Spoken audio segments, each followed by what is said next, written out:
started. So, good afternoon, everybody, and good evening for those in the areas where it's evening already. I know we have Rhoda who's joining us from Russia. I'm not even sure what time it is over there, but good evening on a Saturday evening. So welcome to our KWF Women's Leadership Development webinar. My name is Dr. Lorraine Niba, and I am the president of the Women's Foundation. It truly is an honor to have all of you join us here today. For those who registered on the website, hopefully you have a good sense of what the Women's Foundation is about, and kind of our core mission and our values. And women's leadership development, especially African girls and women, or girls and women of African descent, is very central to our mission. So we're very honored to have our panelists here today and to have you here today. So I do just want to start by saying that, we have all of our participants muted, just because, as you know, with Zoom or virtual meetings, it's always very difficult when everybody is able to talk. You just never know. So we have our participants muted and just our panelists able to talk. However, we would love to have interaction. We have a chat function, which is very active. I also do want to say our fantastic communications director, Lorraine Shu, my namesake, Lorraine, is monitoring our chat, right? So again, if you follow us on social media, the fantastic media program we have, she runs all of that. So so she's on the chat, and she'll be posting resources and making sure that if you have questions or comments, we're able to pick up on that. So we'll also be sure to post related resources on the chat. Again, we do want to get your input. There's a wide variety of attendees today in terms of geographic location, experience, nature of work. We have students, we have professionals, because this whole area of leadership development is really not limited by any of the things that we think about, right? Everybody looks for leadership development, regardless of what stage they are in their career or where they live or what they're doing. So today, we have an excellent topic, right? And it's interesting because this is a topic that is really underexplored and very much under-leveraged, and especially by women, right? In our webinars, we always try to have a male panelist, and we're very honored to have Javni today. We're going to talk about him. But I do think that when we think about leadership, obviously, as a woman and how we approach it, there's characteristics that are very specific. So I think most often we're very aware of our weaknesses. We're acutely aware of our weaknesses. People tell us all the time, right? When you mess up, people make sure you know. Even self-consciously, if you have self-awareness, you're constantly fixating on things you did not do well. And so we focus on that for professional development. But what if we kind of flipped the script and started thinking about what are the things that we're good at, and kind of build up on our strengths? Because we're going to work on our weaknesses anyways, right? We're going to get opportunities to work on that. But sometimes do we do that without enough consciousness about our strengths and what we're good at, and being able to develop those? So as Marie Curie, the great scientist, but also a leader, right? She wasn't just a scientist. In the KWF Foundation, we talk about STEM. But it's very important to be a leader. We know a lot of great scientists who are in the lab, but to make that transition from being a scientist to leading a science team or leading a science project, that takes leadership. And Marie Curie was that. She was a fantastic breakthrough scientist, but she was also a leader. And one of the things she said was that we must believe that we're gifted in something, right? So we sometimes know what we're good at, but we tend to have some self-doubt. We have limiting beliefs. And so we have to believe that we're gifted for something, and that this thing must be attained. So it's not enough to have a gift or to have potential. It's really about attaining that potential. And so today we have three accomplished speakers. Every single person, as you could see from their bios and from what we're going to share today, are experts in their field and each person brings something unique to the table. Our first speaker today, it really is my honor. I've been dying to work with her for a long time. So I'm glad that we got this opportunity to do this and to share with everybody. Is Miss Margaret Gunnar. And she's clinical director at Beverly Mark Consulting Services and also adjunct professor at the esteemed NYU, New York University, New York City. So she's a clinician and a voice for women's empowerment, and she especially embraces issues of gender, domestic violence, homelessness, and poverty. She's a mentor for many young women. Her professional experience is actually very varied, and it includes work in the areas of parent and child psychotherapy, family systems therapy, and domestic violence services. She has also done international humanitarian mental services with Doctors Without Borders. Again, very unique experiences. She holds a master's in social work and a postgraduate certificate in nonprofit management and leadership from NYU. And she also got postgraduate training from the Ackerman Institute for the Family. So again, we're very, very fortunate to have such an esteemed expert and leader on our panel. And so we're going to start with Ms. Margaret Gunnar. Maybe today you could share with us how you define, let's start from the fundamentals, how you define leadership and how you define leadership development. So what is leadership to you? Thank you so much, Dr. Lorendeba. I'm really happy to be a part of the panel today and to be working with the esteemed Ms. Mpenti and Mr. Joby from Cameroon. It's a very interesting question. So when we're looking at leadership, the way I look at leadership is from a point of the values that whoever is a leader is bringing into the space that they navigate. So when you're looking at leadership, it's a broad term, and you kind of look at it in terms of what are your values, because everybody comes into a space with their own values. And everybody, I believe, is born with, that experience of leading. I think it's in the course of time when you're told that you can't do something that you begin to lose interest. So when I'm looking at leadership, I'm looking at it from a developmental space. What are the qualities that whoever is leading brings into the space? And what are the support systems that they need in order to strive in that position?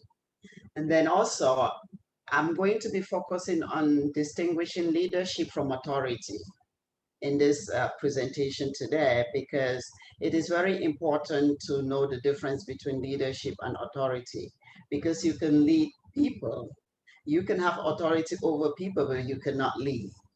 And when you lead, that ties in and influences authority in a very positive way.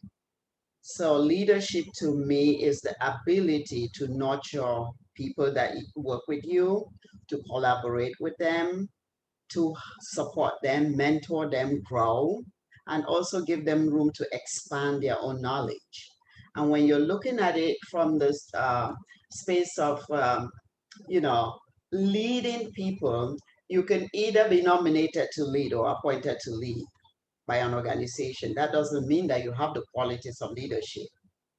So leading is by being humble in the space that you're occupying and sharing with other people, and recognizing that the other folks that you're leading are your collaborators, and recognizing that they too bring something to the table, and also recognizing that you're there to guide, you're there to receive information from them and guidance as well, and not just to give orders, because that becomes authoritarian. So when you're leading, you're creating a space for growth, nurturing, development, and mentoring for everyone that is around you. So when you look at that and bring it back to the population in the home country where we're coming from, when you look at leadership, it's always appointed, because somebody can be appointed to lead an organization or to lead a department without the skills in that department, just because somebody else knew them and put them in that space. So we want to look at adaptive leadership. And when you're looking at that, you're looking at the structures that are put in place. And leadership becomes a developmental issue because you look at it from the growth and the changes. So you have to be able to lead an organization in a way that people adapt to change and they adapt to new growth and new information. And when you are looking at it from an authority space, you're just there to tell people what to do. And then when you're telling people what to do, then you can't take information from them because you're looking at them as your subordinates and you're looking at them as people that you're supervising, and who are they for you to take information from them? So that diminishes the qualities of a good leader and the qualities of good leadership. So I want to stop there and see if there's any feedback or questions, and I'll expand more on that. I did send a document on the qualities of leadership. It's a document from the Harvard Business School, the theory behind the practice of adaptive leadership. So that will be posted on the link, and you can get more information in terms of the differences on leadership and authority. Fantastic. You know, I think, as you probably saw, I tried to take notes, but a couple of things just jumped out right away. And by the way, Lorraine has posted the title of that article in the chat, you know, for anybody who wants it. And we'll also have it on the website after this. Really fantastic article from the Harvard Business Review. But Ms. Guna, I love the fact that you talked about leadership versus authority, right? Because oftentimes people don't think about that. People assume that leadership means authority and that people are your subordinates, and it's one way down, because I think that's the default. And so I love the transition into adaptive leadership, because that talks about growth, right? It talks about how you develop yourself. So that's fantastic. Just a lot of really great, you know, great nuggets in there already. So so I do see that we have a question from Ken around sharing some of your experiences, who were in a leadership position with you, and what did you learn. So maybe Ken, we'll come back to that question. I love it. So let's do the first around the horn and kind of get the definition of leadership, and then we'll come back to that question, because absolutely I want to hear about experiences, right? I want to be able to hear about that. So excellent question. So Ms. Guna, get ready with your answer to that question. Yeah, thank you. So, okay, so it honestly is my pleasure to introduce our second speaker, who's actually calling in from Cameroon, and that's Mr. Javmi Joybert, who is founder and managing director of Devt Financial Services, which is an innovative company with subsidiary institutions in education, financial services, and accounting, right? So again, remember I told you, really fantastic experiences, very, very accomplished people. So he is a business coach, business growth and operations designer, trainer, an empowerment strategist, an entrepreneur and a consultant with 11+ years of experience in over 13 countries. He's also author of a brand new book, right? And I actually got the book and I read it through. It's very easy to read. So, you know, we're gonna post this in the chat as well. It's on Amazon, but it's a great book, very practical and very applicable. And the book is called From Average to Unforgettable. So it's the School of Growth and Significance. Mr. Joybert holds a bachelor's degree in financial management and analysis from the International University of Bamenda, an MBA from the Rome Business School, and he's actually pursuing his PhD, a doctorate in business administration, entrepreneurship, and investment from Kesmont International University. So good luck. I did a PhD and I almost died. So good luck with that. So he has also undertaken executive leadership programs at the University of Cambridge in the UK and Clark Atlanta University in Georgia in the USA. So again, we're very, very fortunate to have another really esteemed leader on our panel today. So Javmi, I'm also going to ask you a very similar question. What is leadership to you? All right. Thank you so much, Lauren. It's such an honor to be here and to be on the same panel with Margaret and Maureen. And well, leadership to me is a lot more about improving things. Many times people have been trying to find ways to always describe my work, and I came to realize that what I do means that I improve things. And I've been trying to also look at leadership and what other people have been able to do. And I just come to the conclusion that leadership is just the art of improving things. You can be a leader at home, you can be a leader in class, you can be a leader in the office, you can be a leader just anywhere, in a bus, in a train. But as long as you have that mindset or that proactive mindset that you want to improve an environment, you want to improve somebody, you want to improve a product, you want to improve a service, you want to improve operations, that is leadership. And that pulls back to what Margaret said about creating value. And I believe that there is an element of leadership that comes to a situation whereby you should be able to create value, you should be able to express that value, let people be able to understand and find some level of significance and transformation in the value that you create as a leader. And I think that is why John C. Maxwell says that leadership is influence, because if you are not able to influence people by improving things, then there is a big challenge as far as leadership is concerned. And I think one of the most beautiful things about leadership is that you can learn it, you can grow into it. And it's such a powerful thing, because many times people get to focus a lot just on position leadership. And when somebody has a fixed mindset or is not really intentional about growing, they get to lose that power, or they get to lose that ability to influence people positively. So that is leadership to me. Improve things, and when you improve things, you should be able to create value. And when you create that value, you should be able to express that value. Let people be able to enjoy the value that you create. Let that value take people from point A to point B. And that's where the concept of servant leadership now comes in. You're able to serve somebody, and somebody is able to feel the value you can create from your position or from your skills as a leader. Fantastic. There is an echo. Oh, good. Okay, I think it's gone now.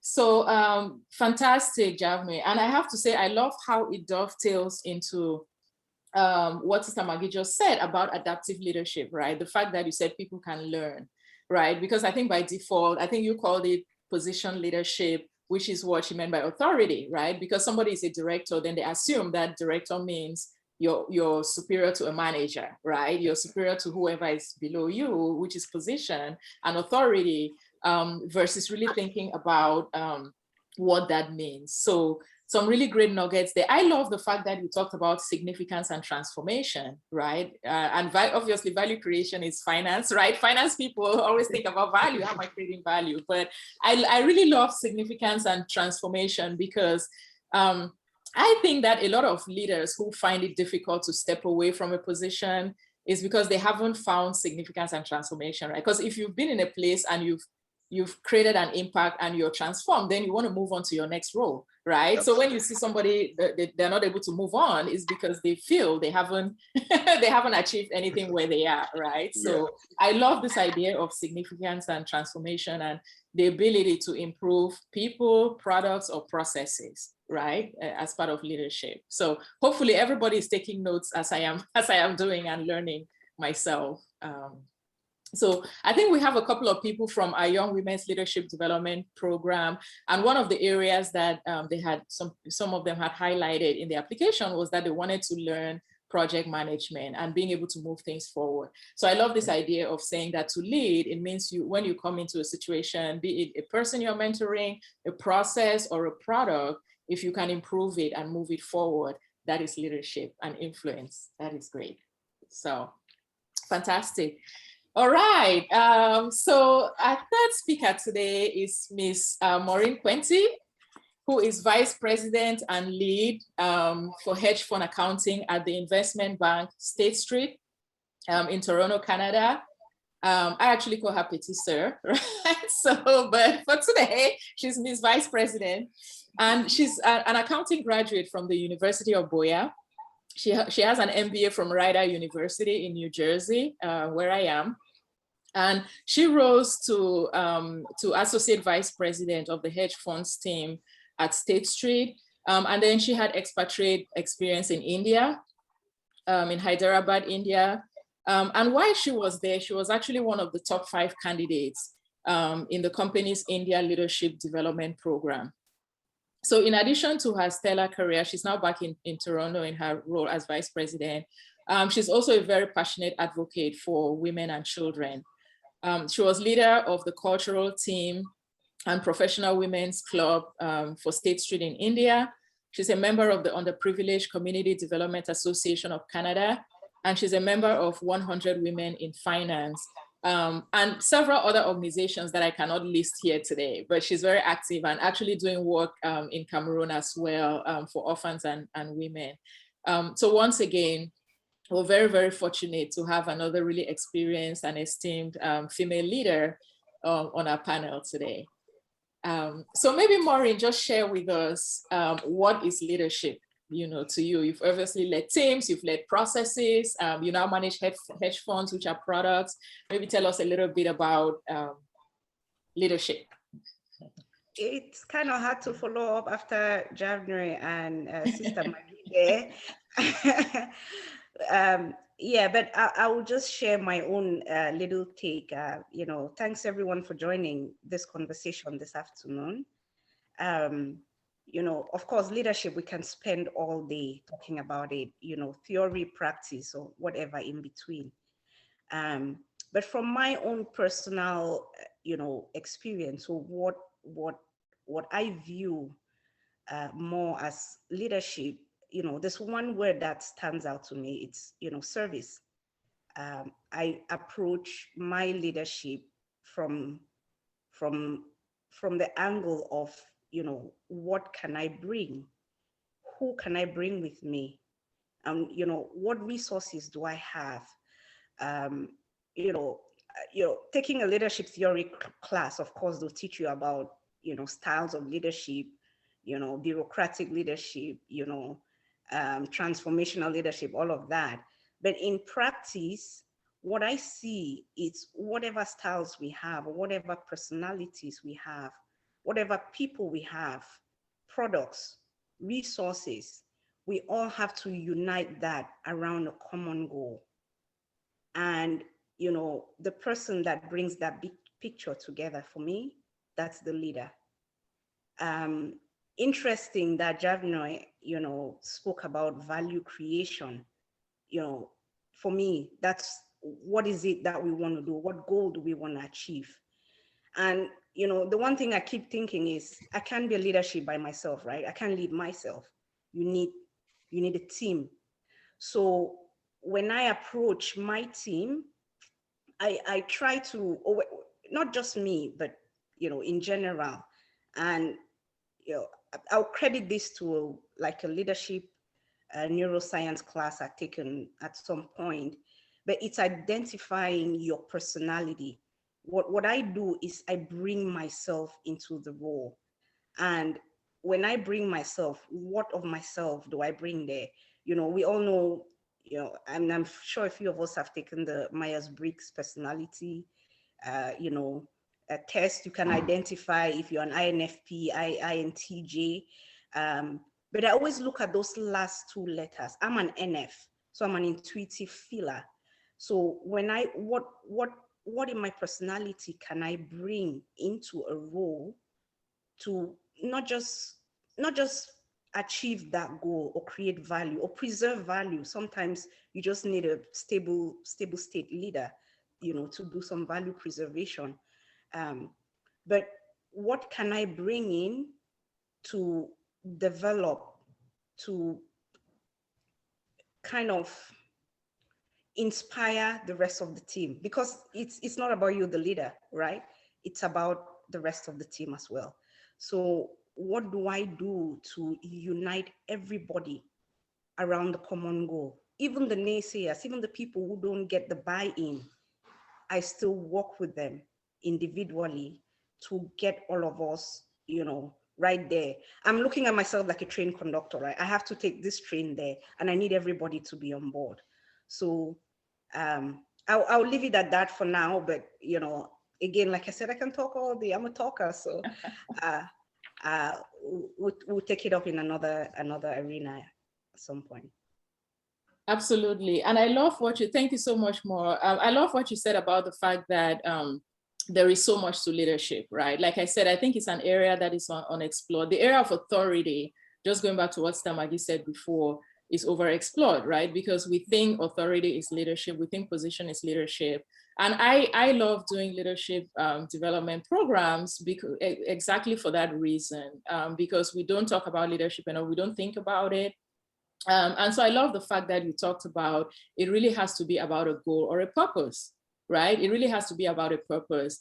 And the only thing I will add is that, for everyone who's participating, I've always believed that the leadership is personal. You don't need a team to be a leader. I would just say that, right? I think many of us have many personalities in our head, right? So step one is managing all your personalities, leading your personalities, right? So I think leadership is really personal, because if you have, control of your person, and then that's the element that you now project onto other circumstances. But some really great learnings in here. It is about people. I think a lot of organizations now have, you're in a situation where people don't report into you, but you have to influence them. I think Javni talked about influence. You have to influence them to act. And so it's very important to inspire people. I think more that's what you meant by saying you inspire people, even when you don't have a carrot or a stick for them, right? If they don't report into you, you can't make them do stuff, but you can inspire them to do things for you. So I'm just really, again, I'm just really excited about just the first question, what is leadership? And we've explored so many elements of it, right? So it's about service, it's about the goal, what is the purpose, significance, and just making sure that you're not just an authority, but you're actually a leader and you're seeking to grow. So some really great insights there.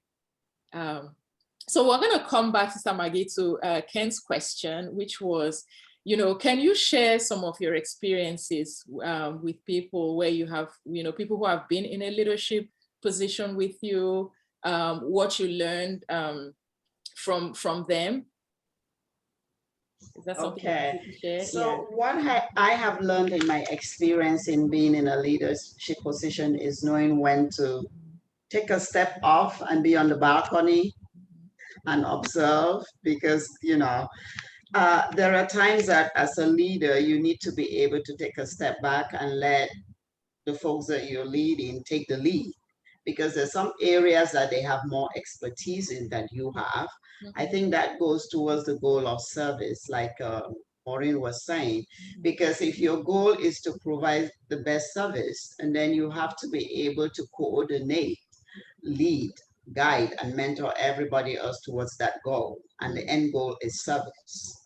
So in my experience, what I often will do is when I get into a position, I'm always curious to find out what everybody else have that they're bringing into the table, because everybody comes to every position with their own core values. I want to know what are your career goals? I want to know what you're interested in. I want to know what motivates you about the work. I want to know what makes you there, when you come into the office, what makes you tick. I want to know, what are the areas that you need support in. I want to know what are the challenges that you have. So in my experience, some of the experiences have been good, some of them have been kind of tricky. So the ones that have been good have been good. The ones that have been tricky have been very tricky. So when I look at leadership, I'm looking at getting into a position and doing my best and providing the best service to whoever I'm encountering or interacting with in a space. And what that means is that I'm looking at the bigger picture, which is the mission of whatever organization I'm working for. And then I'm looking at the stakeholders who will realize that vision. And those stakeholders are the people on the front line, which are often ignored by upper administration because they're so busy talking about policy. I work in social services, while the people that are in the front line doing the work are sweating and nobody is recognizing them. So those are the ones that I start off with. I want to know the name of the custodians of the building, who is cleaning, who is at the front desk, what makes them come to work every morning, what makes them want to stay in the job, what are their career goals, because sitting at the front desk, it's a good job, but it should not be the end job. Right? It should be a transitional position as you're sitting here. Even right now, I just got here, it's been 3 months, I'm already asking my front desk staff, what are your goals? Because I don't want to come 3 years and you're still sitting in the same spot. That's fantastic. And it actually ties in, sorry to jump in, because it ties into Ken's follow-up question, which is what have you learned from those people, right? Like the people that you lead. And by the way, I just want to plug in here that it's not only in social work that the higher ups don't know what's going on. I work in manufacturing, and trust me, they don't know what's happening in the factory, but those are the people who make sure that the company stays in business, right? So it is a common thing in a lot of organizations, in a lot of business systems. But I love Ken's follow-up question as well, which is, so what have you learned from talking to these people? So what I've learned from talking to them is that these are folks that have dreams. They want to grow. And even if they don't have the dreams, I always ask that social work question, you know, what is your trajectory within the next 2 years as you're here? What are your career goals? Because I always want to know, what are you thinking about, you know, when you're sitting here? Because if you're talking about growth and motivation, like what Joby was talking about, you want to look at every single person that you see, and you want to hear their story, and you want to plug in that motivation when you hear those stories. So listening to those stories have been, for me, a really good learning process, being able to be present. I'm not just listening to hear what your life is or is not. I'm listening because I'm interested, and I'm interested in your growth and development as a human being. So when you're looking at people and coming into the space and looking at that space from a space of service, like Maureen was saying, and then you are there to serve everybody that is there. It's not just upper management. So in my work, the challenge is always that I am supervising and motivating and promoting the staff that is from ground up. I don't lead just from up down, from bottom down. I go from bottom up and up down, which means I'm the middle person that goes to upper management with what needs to be done to support the staff from the ground. And I go to the staff to the ground with what upper management needs for the company to grow. And what growth means is that we're all in it together. You come to work, you're buying into the mission of the agency, and you're bringing your own creativity into that space. And as a leader, I am very humble to be able to be in that space. So I don't shy away from saying, I'm sorry, I messed up. I didn't pick up on that. Because it's okay to say you're sorry. You don't know it all. No one human being knows it all. So in my experience, I've been able to ask for help when I need it, because nobody knows. In this company, I'm new, so I'm constantly asking for help from the people that I'm supervising, because they've been here before me. So when you're looking at leadership from that space, there's always room for development and growth for all that are in the space that you're interacting with. And there are challenges, you know? And with the challenges, I'm always very frank and open. And I think when you look at whatever position that you hold, if you come to it with your truth and speak your truth in that space, it's always very helpful. Because if I leave a job, I'm not leaving because I was unable to fix what was there. I'm leaving it because I have fixed it, and I know it's time for me to step off and let somebody else take over. Yeah. Yeah, So that's I the will whole, stop there. that's the I whole hope I point. kind of touch Yeah. all the points that were in the question. Yeah. If not, we'll keep talking. No, it's great. And I think it ties into the significance and transformation that Javne talked about earlier, right? Because if you feel that you've improved, if there's been improvement and there's been growth, then you can move on. And I love the fact that you went back to the point about authority. As a leader, you're in the middle and not just top down, but you're also bottom up. So fantastic. I do notice we got a few more people join. So welcome everybody. We're glad to have you here. So again, just a lot of really great things here, but I do want to move on to a follow-up question with, with Javne. So what are the benefits of identifying and knowing your strengths? I know you talk about the growth mindset a lot, you talk about improvement. So what are, what are the benefits of people knowing their strengths? And maybe you can talk about this with regards to, obviously everybody needs to grow, but we tend to focus on girls and women in particular, just because of the disparity in leadership. We all know in Africa and everywhere in the world, there's a gap in leadership, right? There's a gender gap in leadership. And so we really want to make sure that we're kind of highlighting issues that are very pertinent to women. So when you think about the benefits of identifying and knowing your strengths and leveraging them for growth, and particularly for women, could you share your thoughts on that, Javne? Yes, I would try to be as practical as possible. And I would like to use our case. 90% of our team at COSDEF Group are made up of women, young ladies.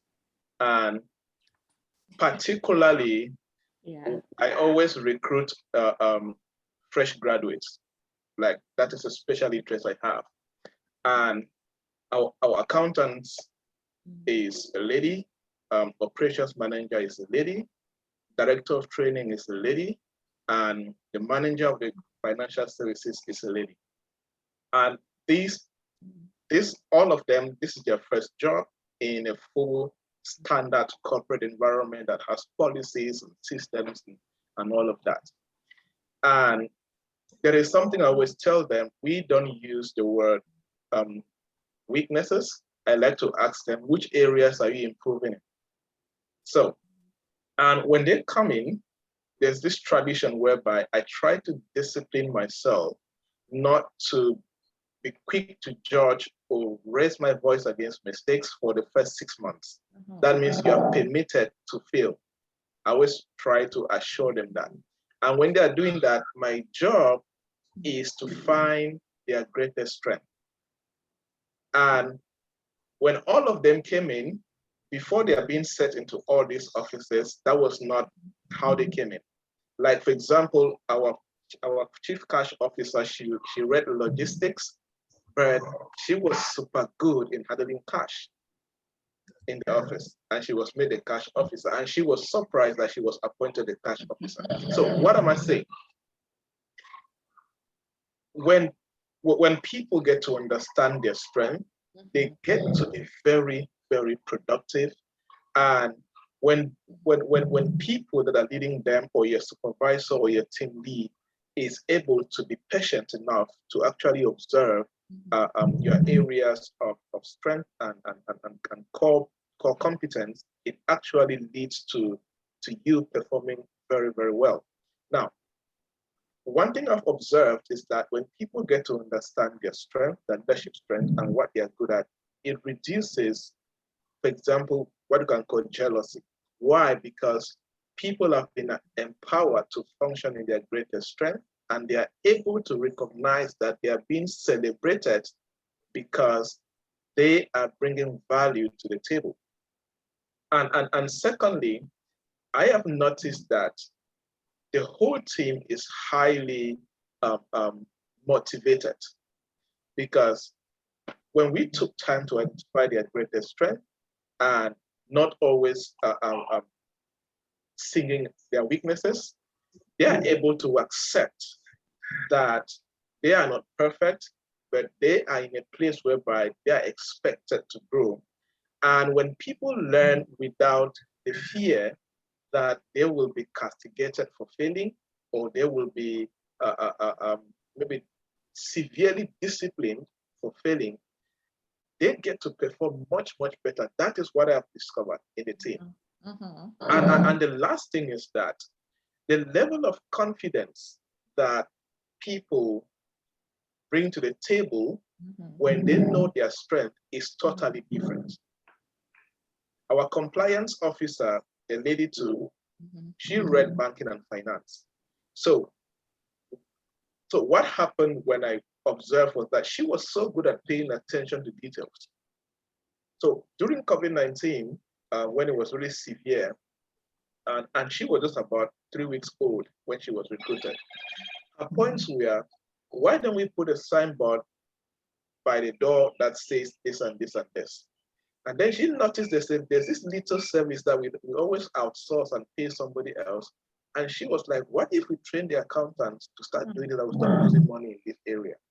And she pointed, she did a write-up of 2 pages, pointing out little things that I was not seeing and other staffs were not seeing. But she came with a mindset that she's going to work in finance. And I kept on pushing her. I now officially told her, I will need you to look at these things that are not doing well and report to me. Let us see how we can sort this out. And I've never seen her so jovial. I've never seen her so excited about her work. And every week she's always dropping down, okay, these are recommendations, what we should be doing, and all of that. So her level of confidence to get the job done has definitely changed. And that's why confidence is defined as your ability to believe that you can get something done. And when you discover your strength, it amplifies that confidence to get the things done. And of course, you bring in that value, you create value confidently, and most importantly, you express the value confidently. I always tell them, I fear any staff who doesn't talk during the staff meeting. So, and when people have their strength, they talk freely because they know that the value they're expressing will be accepted and will be celebrated because they're talking from this place of strength. And when you amplify their strength and you keep talking about, always find areas to improve. And we have made learning a natural thing in what we do, which is very important. That way people automatically find themselves in a machinery that focuses on improving their weaknesses. This is fantastic. I hope everybody was taking notes because there are just so many great points that are being made. So first of all, Javne, I want to say kudos for having, I think you said 90% of your staff as women, because as we know, in finance, we are just 2 men. Yeah. So there's a lot of estrogen in your office, but finance and business is one of the areas where we have a gender gap in leadership roles, right? I mean, there's a ton of women who do the back office work, but when it comes to leadership roles for women in the finance industry, there's a gap. So I know you're developing people into leadership roles, which is fantastic. I do want to point out, there's a couple of questions in the chat that I'll get to and comments, actually really great comments. But I did want to just go back and pick up a couple of points a couple of words you use that are so critical for women. You talked about people being empowered and celebrated, right? So empowerment, I know we hear the word women's empowerment a lot, but for a woman to feel empowered, it means a lot. The other was confidence. We talk about confidence all the time. That's why there's books upon books about confidence for women, because women struggle with confidence, right? Girls and women really struggle with confidence, especially as they get into the real world. A lot of the gaps begin in high school. If they're in a class with boys, they don't want to seem too smart. By the time they go to college, that's why there's classes where in a physics class, you're going to see very few girls because they don't want to seem too smart. So I love the fact that you talk about being empowered and you talk about confidence. And we're going to, at some point, actually do a whole session just on confidence, because it's a very, very critical thing. Like you said, when people have confidence, they're able to amplify their strength, they're able to speak up, they're able to create value. So I love the fact that you brought that up. So I'll just pull out a couple of comments from the chat. I do know, so I see Dr. Hilda Ndikum mentioned that it's also very important to have a non-punitive culture right? Where people are not being penalized every time. I hope I'm interpreting this correctly, Dr. Nzikom, but absolutely, again, that's the whole point about authority versus leadership, where people don't feel terrified to make a mistake because they're going to be punished, right? Or there's going to be consequences, for that. So I do love that. So Javni, there was a follow-up question that I would like you to address, and then I'm also going to ask Maureen as well. Really critical question. How do we identify our strengths? How do people identify their strengths? Because I will tell you, when I manage people, every development discussion, people come in with 5 weaknesses, and they don't even think about their strength, right? They come in and they start telling me what they need to do better. So how do we identify our strengths? I think that the first step, again, I'll share what works for us and what works for our clients when we do corporate training.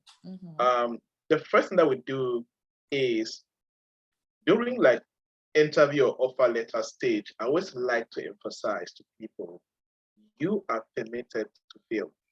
I always like to emphasize that, because when people come to an environment whereby failure is a taboo, and also we are a startup, although I've been there for a couple of years, we're a startup, so it means that we're in the culture of innovation and disrupting and all of that. So you're permitted to fail. And when you do that, when people know that they can operate in an environment whereby they can try and fail and learn and grow and come and have a session with their immediate team members or with the supervisor or with the chief executive officer, and they discuss this freely, you start seeing incredible strength rising up.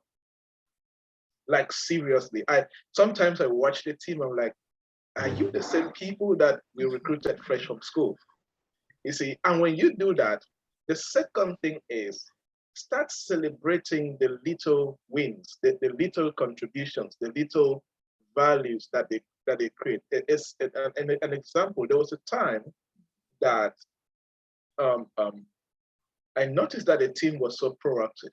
Again, and I said, most of the ladies were just 2 men, me and another guy. And so we noticed that, and I did something. I don't know what came to my mind, but it came, and I did that. I decided to say that for the next month, the money for their hair, to go do their hair, will be sponsored by the company.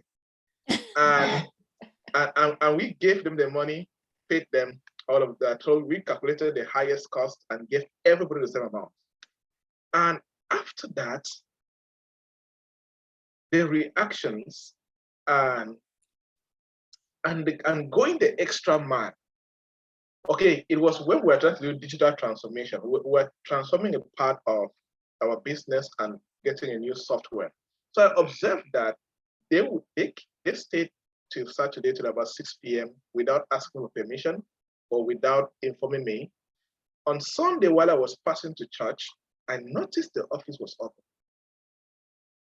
And I called them. I was like, what are you guys in the office?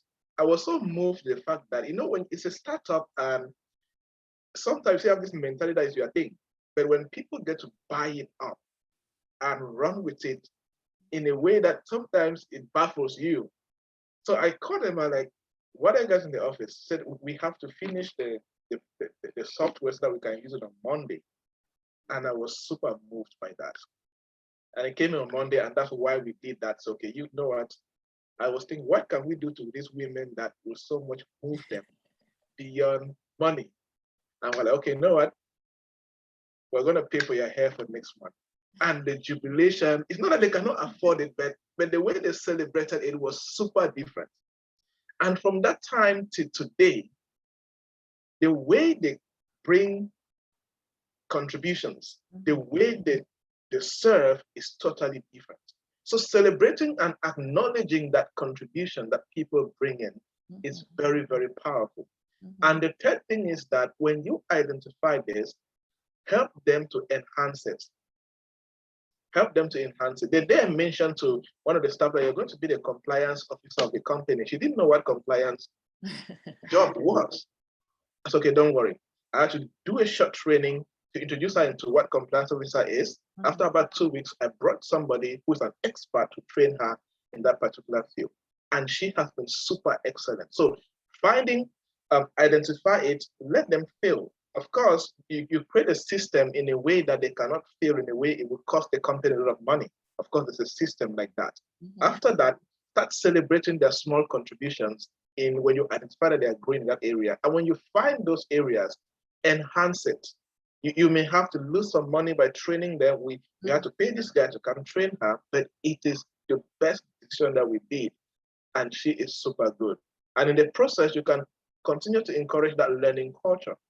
And of course, one thing I've been telling them lately was, you need to start wearing the coaching mindset. You need to start teaching young people in your community, in your quarter. Get your neighbors and start inspiring them. Because you become better and you amplify yourself to when you're able to transfer what you know. I love that. I love the example you gave, because women's hair is very, very important. Women's hair is very, very important. So I love the reward and recognition. And it really ties into what Sister Maggie said about being invested in people, right? Getting to know people and know what is important to them. So just really, really great. I love the idea of people having permission to fail, right? And again, the non-punitive approach, which is what Dr. Nzikun was talking about. So that's fantastic. And so Mo, I'm going to ask you the same question, right? How do we go about identifying, what are some of the challenges that people have in identifying their strengths? I think, again, as we all know, we all generally tend to focus on our weaknesses and, what we need, where we feel we need to do better. But I love this question that came on, how do we identify our strengths in a concrete way? Okay, great. I know I'm supposed to get into weaknesses at some point, but I will choose not to call it that weakness. I'll call it, areas I struggle with. So, personally, there are a few ways you can do that. And a majority of it is through feedback, just listening to other people, right? Like you mentioned, I came back from an Asian culture where they look a lot at a 360. So as an individual, as a leader, most likely, you want to get feedback from subordinate, from peers, and even from those who report into you, because we want to hear all what everybody has to say. Personally, I pay attention to, what I do when I'm most productive. That's how I identify. You can tell your own personal productivity when you're able to achieve those tasks. So, that's how I identify what works for me. And how about asking others directly? Or, you try something new. I'm very adventurous, that. When I push myself, and I'm able to achieve something that my mind even told me before I'm not able to achieve it, that's how I do. But as a team, like Javni mentioned, you want to amplify those areas, and a little goes a long way.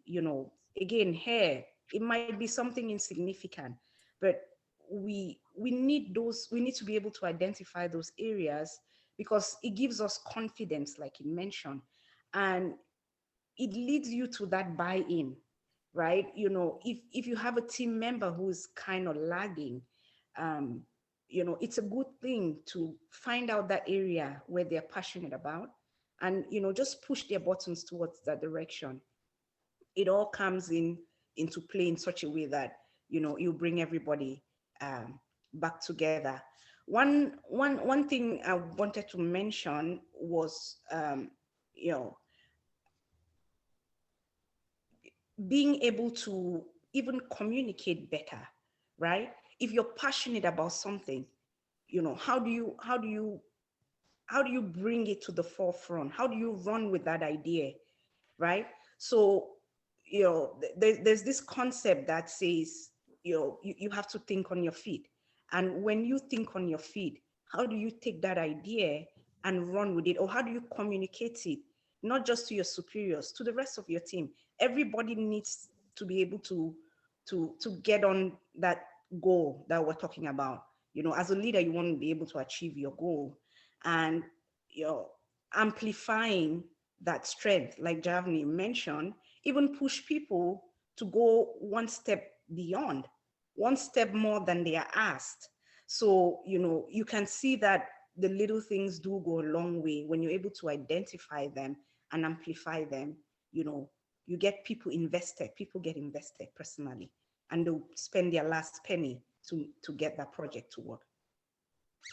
Absolutely, that's great, Mo. And we actually have a session at some point on actualizing your vision, which is how do you go from an idea to actually into reality, right? Which is what you talked about. But there's an excellent follow-up question to this question that I'm going to ask you more, and then I'll come back to Sister Maggie. And I know a lot of the examples we're using are examples from either a corporate environment or a work environment. But there's a follow-up question about the personal element to this, right? And I think it goes back to what I said earlier about leadership being personal, because as we know, not everybody works in a corporate environment. There's people who are, they just own their own business, or we have students. So the follow-up question to this is, what if you just want this for personal development? I always talk about personal and professional development, because you need to do personal development before you can grow professionally.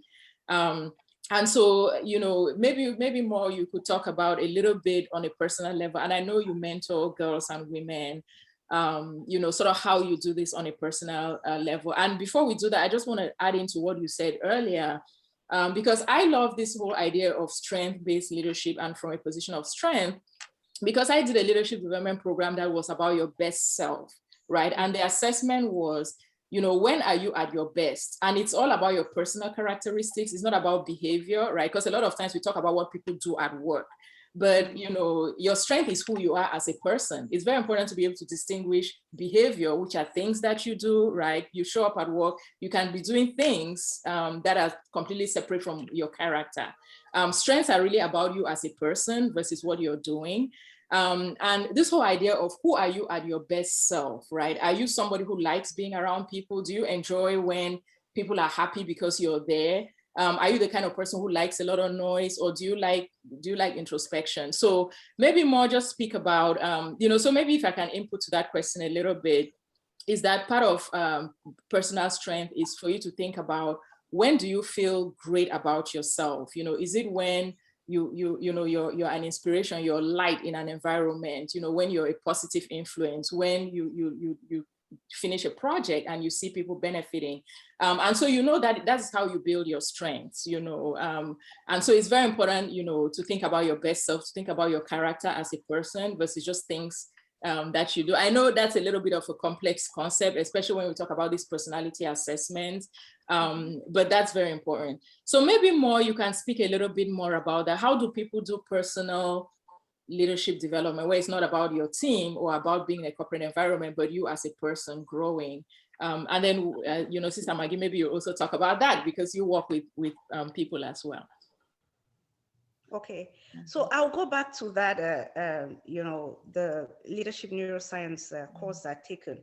Actually, it's run by like an Narachi Leadership Academy. They're based in Zimbabwe. It's an African leadership, and it was eye-opening for me when I took it, because being out in the diaspora, you come with another mindset, and then you meet your peers from the continent, and it was actually eye-opening for me, because there are a lot of things that plays into our personality, right? It comes down to your personality.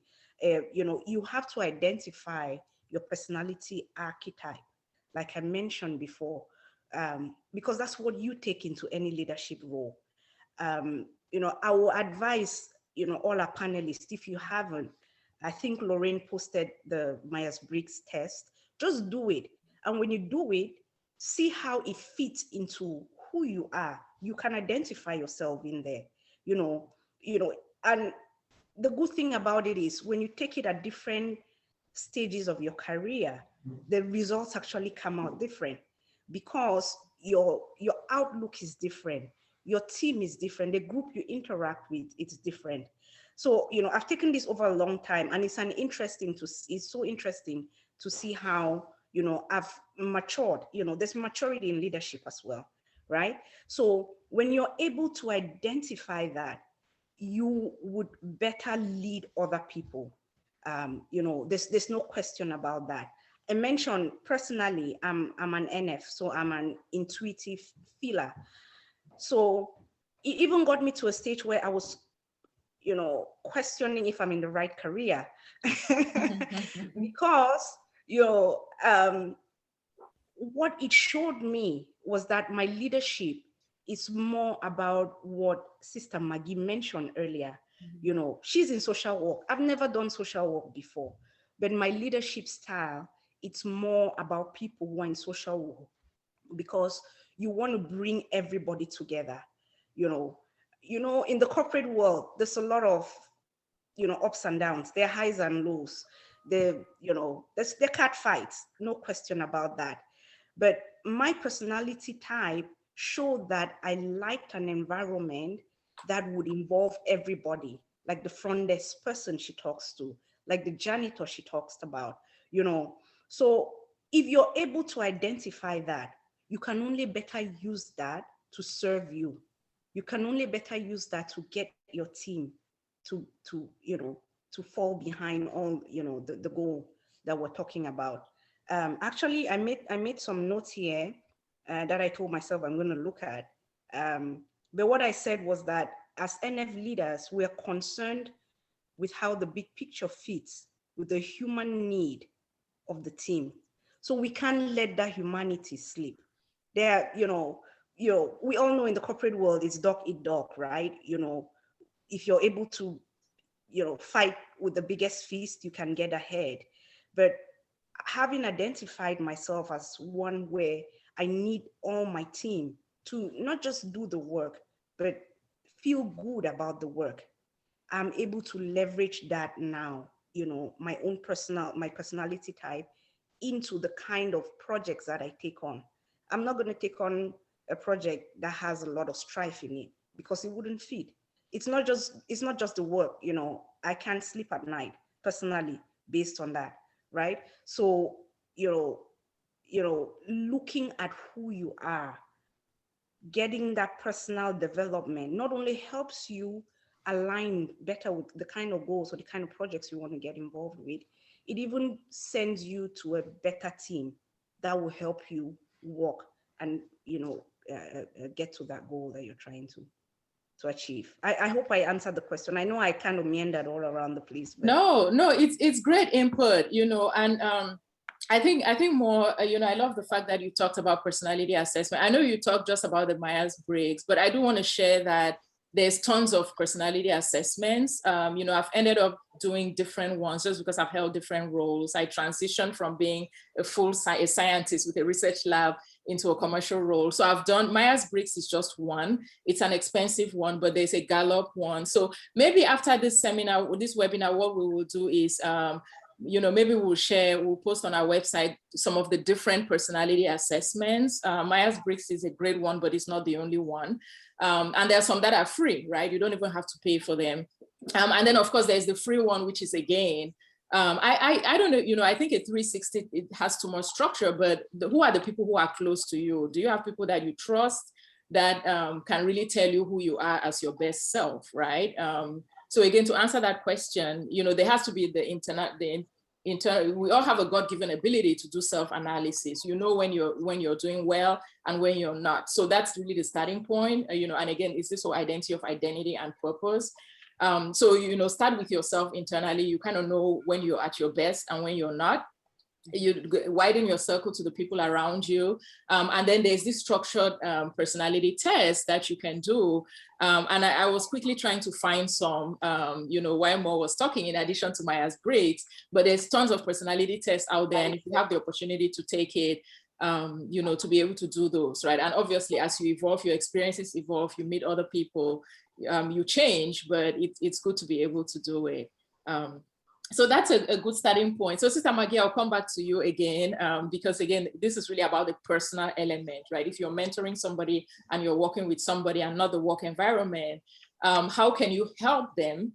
By the way, most people who ask for mentoring feel that they're damaged, right? That has always been my experience. Usually when people reach out to me and say, I want you to be my mentor, it's because they already have a limited mindset. They believe that they need help, right? Now, everybody needs help, but a lot of times there are people who come for mentoring feel that, oh my gosh, there's so much that is wrong with me. And, you know, and you start talking to them and you discover that actually, no, right? They are great people. So when you're in that situation, Sister Maggie, how do you help people gain the confidence of their strengths, you know? Thank you. And thank you, Maureen and Javier, for all the marvelous ideas shared. When I am mentoring, I'm usually looking at what the person is bringing, because everybody have their own personal values that they bring into the space. So I'm looking at what is it that they do that is good, that they think and they know that is good, that other people have told them that they're really good at, and what are the areas that they want support in. Because like you said, if we all know what we're good at, and we all know what we can do, and we all know what our weaknesses are. For instance, mine as a leader is I get really impatient when I teach something several times and somebody is not following and they're not understanding, because then I have to then pull back and say, oh, okay, why am I getting irritated by the situation? Because I know where I'm coming from. I know my own background, and I know how I learn. And I don't know how this other person, I don't know where they're coming from. Because when people are talking to you, when they're not very close to you, especially when you're new in a setting, they're not disclosing a lot. But then I do my own general survey and I said, okay, this person is probably coming from a background where this is not how they learn. Then I have to take a step back and find out from them what is it that works for them. And then I go from that angle in order to teach and to mentor. Because, like you have said, we all know what our strengths are and what our areas of weaknesses are, but we live in a culture where the weaknesses are always what is amplified.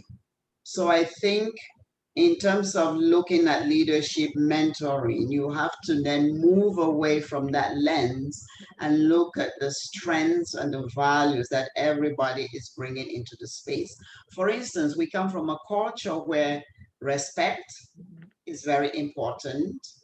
Listening is very important. So I'm a very good and active listener.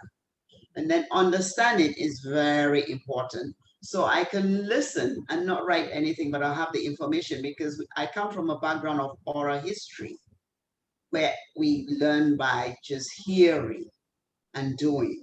So that's my own strength. So when I'm teaching and mentoring somebody else, I have to always take a step back, because people are coming from different backgrounds. This is a culture where everything get put at your disposal. So when I'm teaching somebody and then I'm thinking, okay, the stuff is at your disposal. I've given you the samples. I've taught you how to do it. We've done it together. So what is still missing, right? So then I have to take a step back. This is somebody that was probably really nurtured in a different way, where everything was put, lined up for them to just kind of grab it. And then I have to take a step back and then say, oh, okay, so let me find somebody else to help line it up, because my patience is already out. So I know my strength. My strength, I can mentor. I'm very patient. And I love mentees who love and are curious to learn, and who will accept critique of what they're not doing very well, and who are able to take the new information and run with it. And for them to be able to do that, they have to buy into the mission and the vision of your company, like Joby was saying. Because you can have the biggest vision and the biggest ideas, but if your staff on the ground and your stakeholders don't buy into that vision, you're going to waste a lot of time. So having them be part of that vision is through the incentives. I really love the idea of, just giving the women a hair day to kind of take care of it. That's something that will make everybody smile. even though when you look at it, it's going to be, oh, well, like they're spending this time when they could have been doing this. But when you spend that time, you give them that time and that incentive, it brings in more into the company in terms of morale, in terms of the work. So you were surprised to see them working on Sunday. You didn't ask them to go in on Sunday. You will have staff working late who are not expecting anything in return, just because of the support and the mentoring that you brought into the space that you're sharing with them. I don't know if that's answering the question. No, that is spot on, you know, and it actually ties into a couple of comments we have in the chat, right? So I think that we had Mary Fossa who talked about the fact that sometimes just a thank you, right? So this whole idea of reward and recognition, just a thank you, you know, and appreciating little things makes a huge difference, right? So again, it ties into what you said. And then Ken had a comment also that sometimes one of the hardest things as a leader is really to inspire and motivate people who are either disinterested or not really open, right? And so I think that was your point about kind of struggling with people. So I actually did want to pick up Ken's follow-up question, and then Javni, I'm going to come over to you with the next question to talk a little bit more about developing women. So, you know, Sister Maggie, so there was the question was, you know, what have you learned from other leaders that you admire? You know, can you share a few things that you've learned from other leaders that you admire? What I've learned from other leaders is their ability to say they don't know everything, and then having people around them that can help the vision for the company grow or the vision for the agency grow. And then having leaders that are interested in mentoring, growth and development, and not just efficiency and productivity. And then I've learned from leaders who are able to spot, you know, people that they can grow within the company. So I've learned from leaders who are able to appreciate what everybody in a company does. There are some people that don't know the names of their front desk staff. There's some people that don't know the name of the person that comes in to clean. There's some leaders that don't even know the frontline staff of the organization.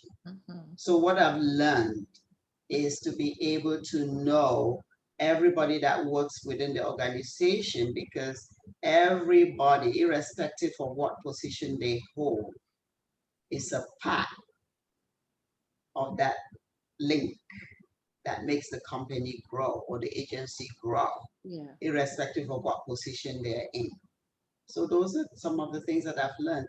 And also coming into the work with compassion, passion, and empathy for those that are struggling. Like I said, I know where my empathy ends.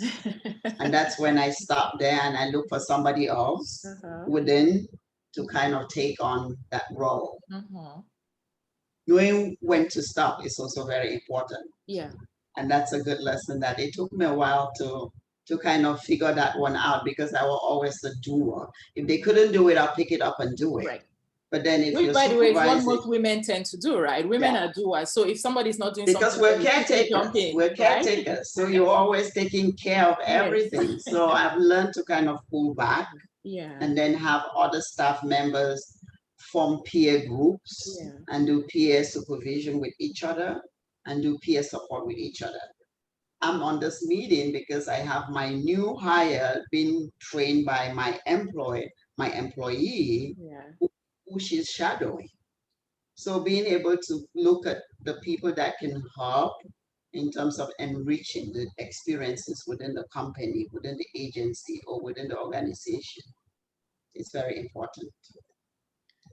Wow, you know what? I love that, because that's really the fundamental essence of strength-based leadership, right? You know, to your point, I think you talked about identifying strengths of people, because a lot of times when you see somebody has a super team, right? When you go into any organization, you see the people who have a team that is very high performing, it's because they know who to get on their team, right? They're very good to identifying different strengths and complementary strengths. So a lot of times they're not going to have two of the same type of people on their team. They're going to make sure that when they look at what is the goal, again, to Japhani's point about I'm here to improve a person, a process, or a product, they are very good at looking around an organization, know who has what strength, right? Is this person good at operations? Is this person good at cash? Is this person good at storytelling? Are they good at marketing? And they that's how people pull together a super team, right? A high performing team. So I love that, Sister Maggie. So Japhani, if we just come around, first of all, it's outstanding that, your organization is so focused on women, and you're very passionate about developing younger women. You're getting people who are early in their career, which is the best, a wonderful time to get people. So what is it that sparks your passion about developing young women and empowering them? I love that you talked about empowering and confidence, just like real things that I will share with you in my career. I've always had to, both for myself, when I was, early in my career, and now kind of leading people and developing people, trust, empowerment, confidence, developing young women is just something that there's a lot of work to be done. So what sparks your passion, and why is this so important for us to be doing, especially in Cameroon? Well, maybe it's because I grew up in a family where I'm the only boy. See, there's always a personal element, right? There's always something personal about it. Yeah. Maybe. Yeah. It's and I think that is the main reason. And also, one of our businesses, which is the Costed Finance, where we provide business financing, like credit to people. It started originally, that's still even the mission. Men just came and benefited, but the original vision was to provide financing to business led by women. And that concept came from my mom. She's a single mom, and she had me while she was in secondary school in Form 4. And when I was done with high school, she could not see me through university because she didn't have the money to do that, even though she loved me so much. And so I started asking the question, what was the challenge? She was not empowered economically to do that. And that was why several years after, because their finance was created around this particular story, helping more women in semi-urban areas to be able to be economically empowered and to do that. And we have been able to finance 500 plus businesses, and 99% are women-led businesses. And I have seen also that these women are incredible. Like I can bargain that women are more productive and more resilient and more resourceful than most men that I've met. We have a woman that she started with 100,000 francs capital for a small business, and she came a few days back and was requesting for 1 million francs to amplify the capital of her business. I was super proud of her. And that was her servant loan, and she has never defaulted. And I was just talking to her, so what has changed? And the story that she shared and confidently said that, I'm moving my kids from this particular school to a better school because I can afford the fees. And that was so powerful to me. And what I've seen is, if more women are empowered, I think this is where I've really seen this popular saying that when you empower a woman, you empower a community. Because, I'm sure you all have the Cameroon experience whereby majority of men in rural areas and semi-urban areas are very irresponsible. So they either just drink alcohol, play community games, and just move around, not really very, very committed to the family. And I have been to these villages where we have operated, so I've seen this firsthand, not like I'm saying what I've heard. And in most of these meetings, we try to call the whole family. The men never show up. The man ego is always there. and all of that. But it's really, really about time that institutions from the government to the private sector and international agencies to be very, very committed to empowering and investing in women. And that's how we invest in training and financing. Because when we do that, there is a lot of results that we have seen that these women are able to produce. So all of this work I do in this particular part for women is from a personal experience that I saw mom going through, and I think she could have been much better in being, she was a very good mother. She is a good mother, but she was not empowered to be a better mother. And we have seen young women, single parents, internally displaced women empowered, and they are very, very good parents to their kids. And at the same time, better housewives, women that own very good businesses, and they're also very good mothers and good wives in the community. And when we do that, there's a powerful ripple effect that goes on, because women tend to have this natural caring tendency where they're able to stretch to their external families.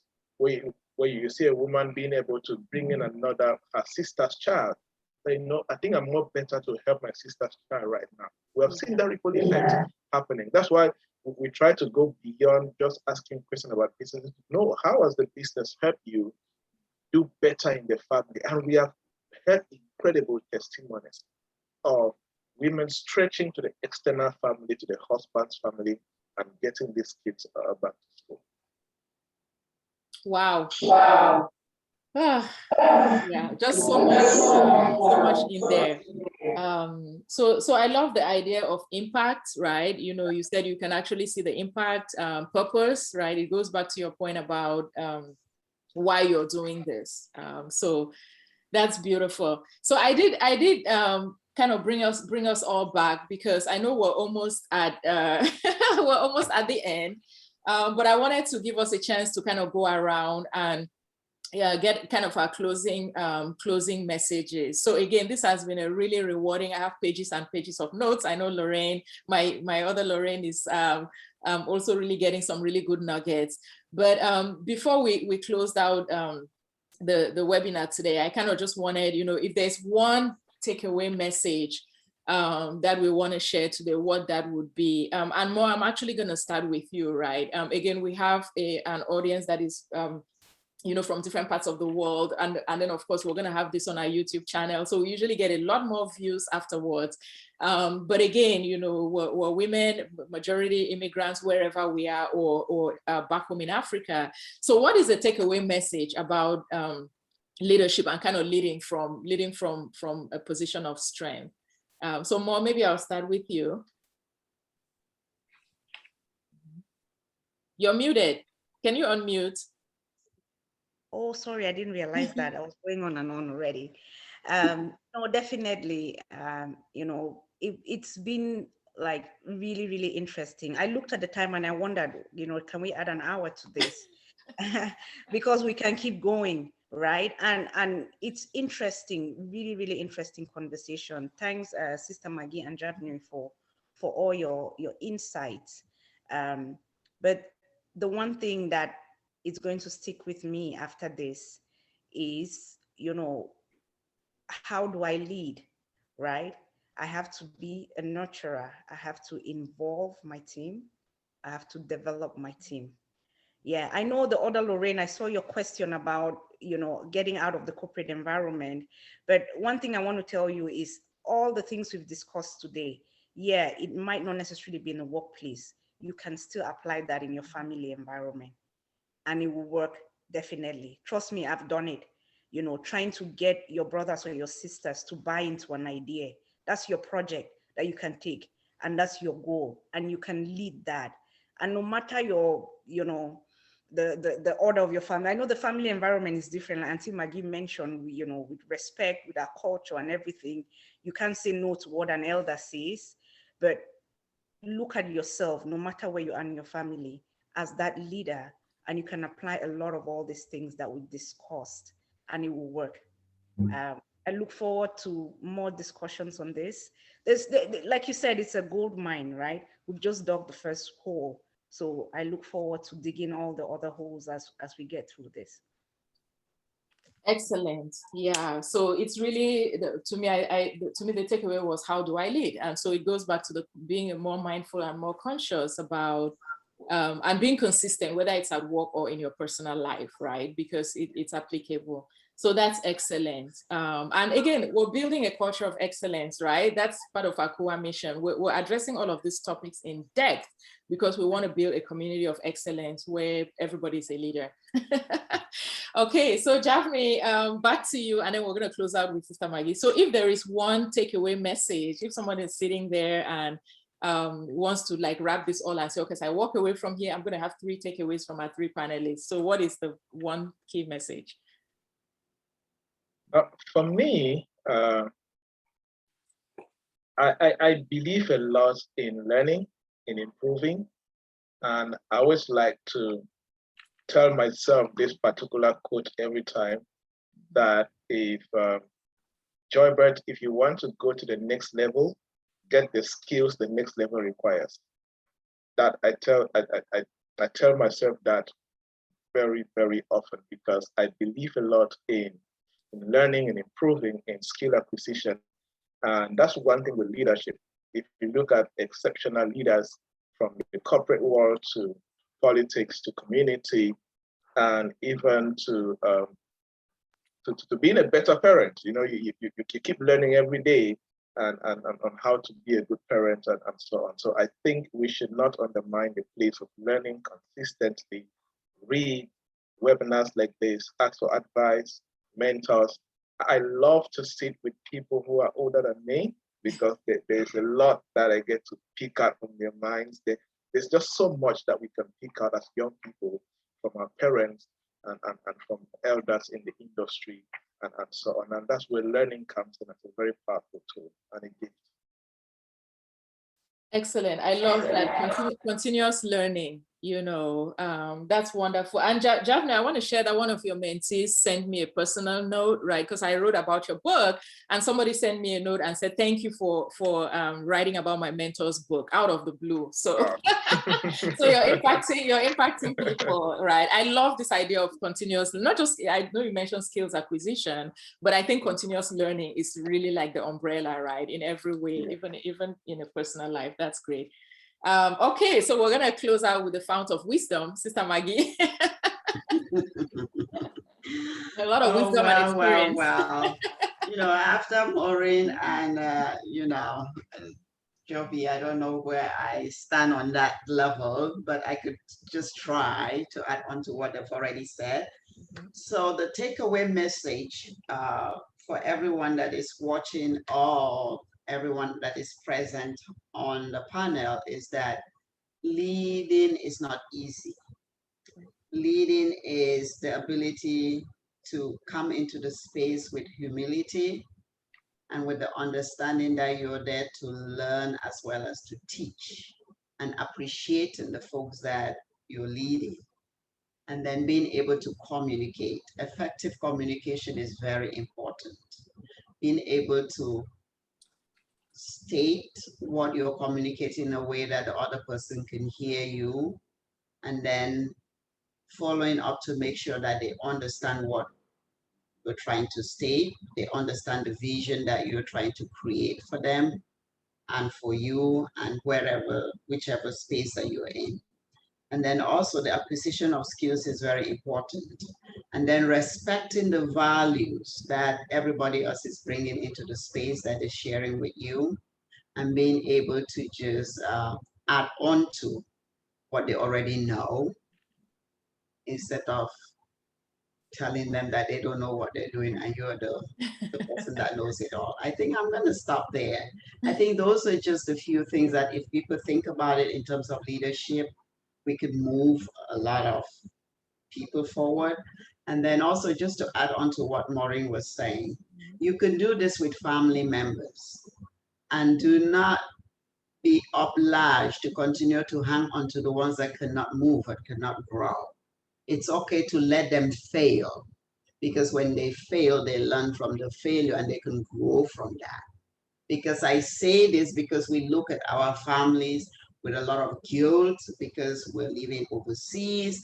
Oh, but if I can just do this again to this one person, it's going to change their lives. If they're not ready to grow and ready to learn and grow, it's not going to make any difference. It doesn't matter how much you put out there. So also doing some self-care, being able to take care of yourself is very, very important to be able to lead.